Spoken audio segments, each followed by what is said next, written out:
Leitura do livro do Êxodo. Naqueles dias, Moisés fez tudo o que o Senhor lhe havia ordenado. No primeiro mês do segundo ano, no primeiro dia do mês, o santuário foi levantado. Moisés levantou o santuário, colocou as bases e as tábuas, assentou as vigas e ergueu as colunas. Estendeu a tenda sobre o santuário, pondo em cima a cobertura da tenda, como o Senhor lhe havia mandado. Depois, tomando o documento da aliança, depositou-o dentro da arca e colocou sobre ela o propiciatório. E, introduzindo a arca no santuário, pendurou diante dela o véu de proteção, como o Senhor tinha prescrito a Moisés. Então a nuvem cobriu a tenda da reunião e a glória do Senhor encheu o santuário. Moisés não podia entrar na tenda da reunião, porque a nuvem permanecia sobre ela, e a glória do Senhor tomava todo o santuário. Em todas as etapas da viagem, sempre que a nuvem se elevava de cima do santuário, os filhos de Israel punham-se a caminho, e nunca partiam antes que a nuvem se levantasse. Pois, de dia, a nuvem do Senhor repousava sobre o santuário, e de noite aparecia sobre ela um fogo, que todos os filhos de Israel viam, em todas as suas etapas. Palavra do Senhor. Graças a Deus.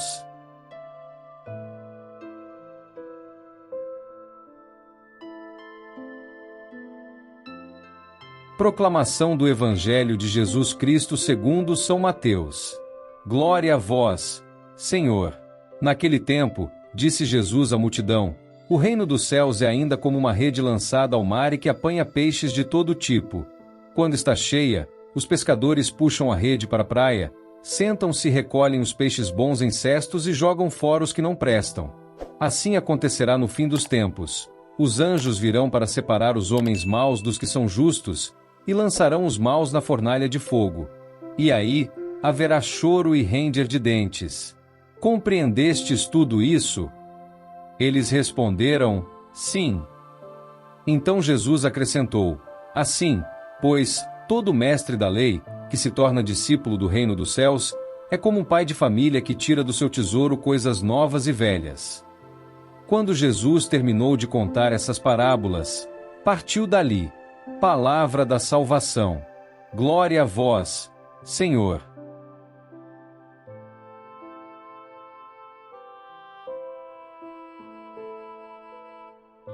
Queridos irmãos e irmãs em Cristo, imaginem-se caminhando por uma estrada empoeirada em pleno deserto. O sol escaldante castiga impiedosamente, não há uma única árvore que ofereça sombra, e a sede já começa a fazer-se sentir.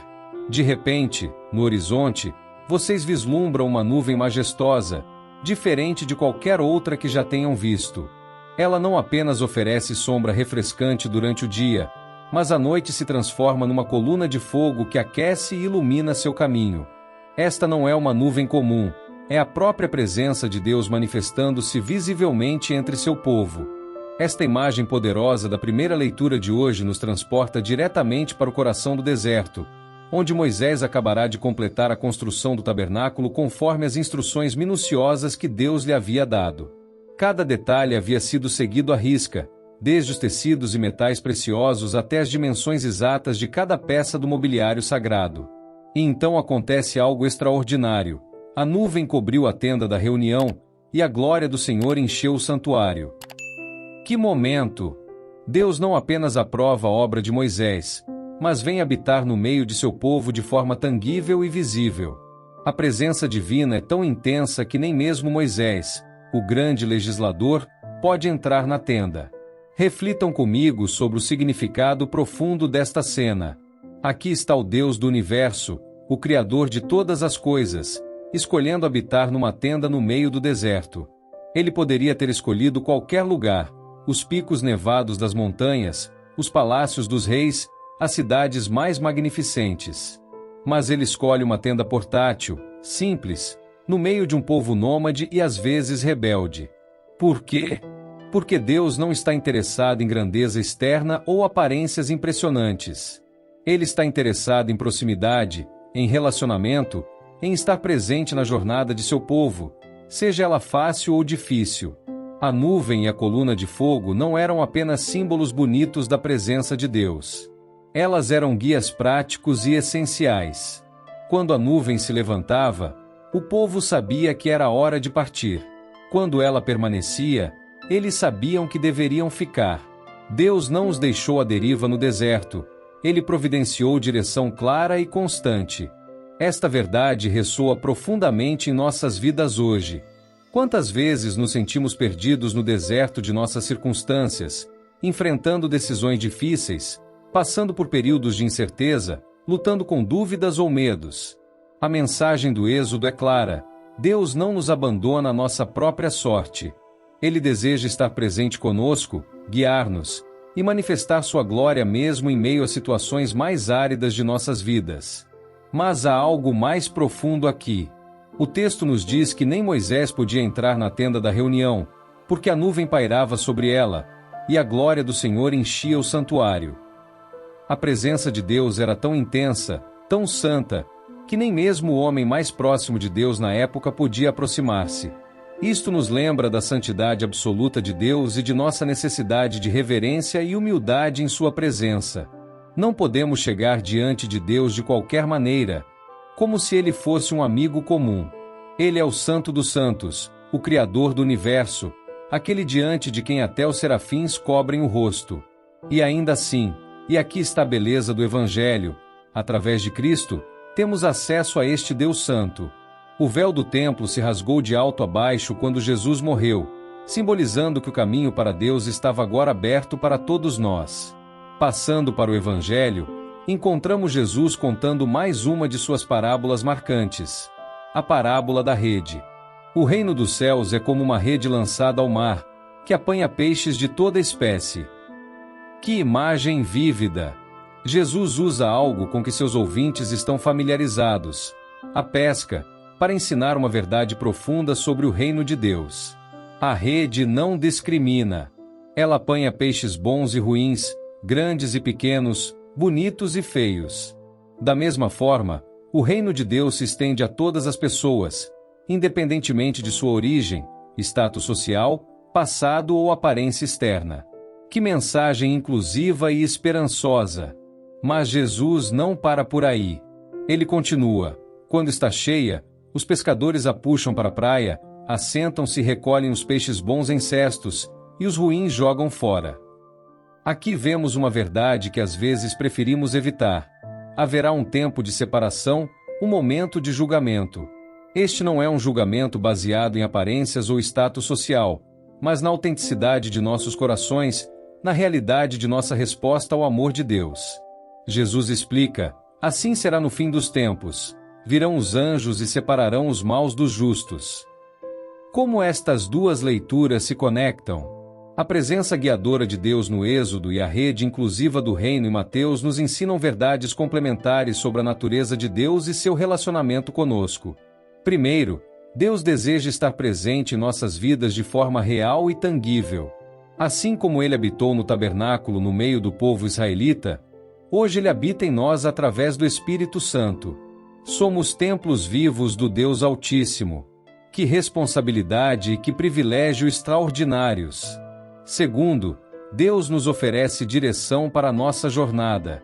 Assim como a nuvem e a coluna de fogo guiavam Israel, Deus nos guia hoje através de sua palavra, através da oração, através das circunstâncias, através da comunidade de fé. Precisamos aprender a discernir sua voz e seguir sua liderança. Terceiro, o reino de Deus é inclusivo em seu alcance. A rede apanha peixes de toda espécie. Deus não exclui ninguém com base em critérios superficiais. Todos são convidados, todos são bem-vindos, todos têm a oportunidade de responder ao seu amor. Mas quarto, e isto é crucial, nossa resposta importa. Haverá uma separação, um momento de verdade. Não podemos presumir que porque a rede é lançada amplamente, todos automaticamente estarão seguros. Nossa fé, nossa obediência, nossa transformação genuína fazem diferença. Meus queridos irmãos e irmãs, que lições práticas podemos extrair destas verdades poderosas? Primeiro, cultivemos um senso profundo da presença de Deus em nossas vidas. Não vivamos como órfãos espirituais, mas como filhos amados que carregam a presença do Pai conosco aonde quer que vamos. Que esta consciência transforme a maneira como falamos, agimos e nos relacionamos com os outros. Segundo, busquemos ativamente a direção de Deus. Não tomemos decisões importantes baseadas apenas em nossa própria sabedoria ou nas pressões do mundo. Esperemos no Senhor. Busquemos sua vontade através da oração e da meditação em sua palavra. Terceiro, sejamos instrumentos da inclusividade do reino. Assim como a rede não discrimina, não devemos excluir ou julgar outros com base em aparências. Estendamos o amor de Cristo a todos, especialmente aqueles que a sociedade tende a marginalizar. Quarto, examinemos regularmente nossos corações. A realidade do julgamento final não deve nos aterrorizar, mas nos motivar à vida santa. Perguntemo-nos: nossa fé é genuína? Nossa vida reflete verdadeiramente os valores do reino? Estamos crescendo em santidade e amor? Quinto, vivamos com urgência santa. Sabendo que haverá uma separação, sejamos diligentes em compartilhar o Evangelho, em discipular outros, em construir o reino de Deus aqui na terra. Imaginem por um momento como seria se cada membro desta comunidade vivesse plenamente estas verdades. Se cada um de nós cultivasse uma consciência profunda da presença de Deus, buscasse ativamente sua direção, estendesse amor inclusivo aos outros, examinasse regularmente o próprio coração e vivesse com urgência santa. Nossa igreja se tornaria como aquele tabernáculo no deserto, um lugar onde a glória de Deus se manifesta de forma tão real e poderosa que transforma não apenas a nós, mas a todos ao nosso redor. Seríamos uma rede que apanha pessoas de toda espécie, oferecendo-lhes o amor redentor de Cristo.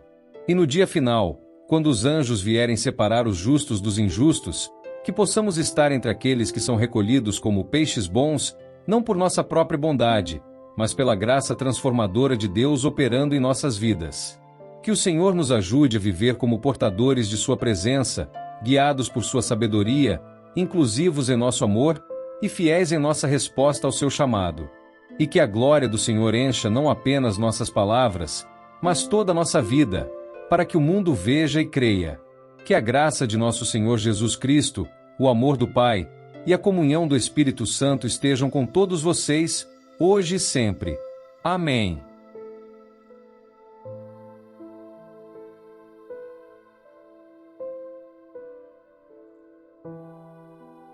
São Miguel Arcanjo, defendei-nos no combate.